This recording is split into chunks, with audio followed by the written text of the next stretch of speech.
The move that will perhaps clear the decks for the government to sell its residual stake in Hindustan Zinc.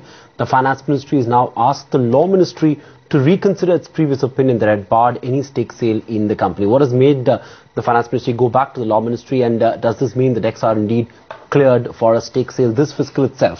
Supriya Srinath, Policy Editor, joins in with exclusive details. Supriya, what are you picking up from top sources in the Finance Ministry?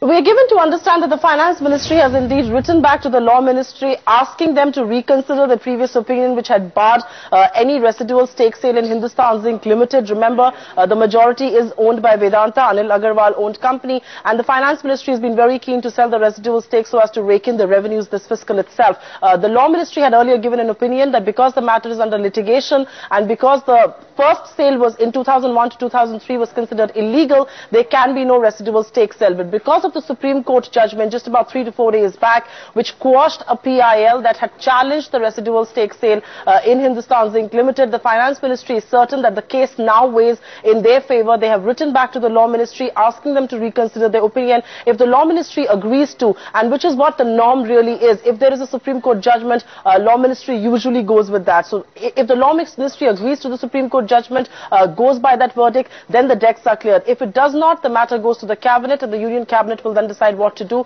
which in all case will be an ordinance. But right now, everybody in Finance Ministry is very certain, very hopeful and very optimistic that indeed the decks will be cleared. Remember, this isn't petty cash that we're talking about. We're talking about revenues of about 21,000 crore rupees that can actually come through the stake sale both in Hindustan Zinc and in Balco, and that's going to be a huge revenue raker for Finance Minister P. Chidambaram, who's counting every penny that's coming into his exchequer. There is no litigation on Balco, but they want to do the two things together. There will be an auction for that residual stake sale, and that auction can only happen if the Law Ministry gives a go-ahead. In this case, the Finance Ministry is certain that go-ahead will come given the Supreme Court verdict.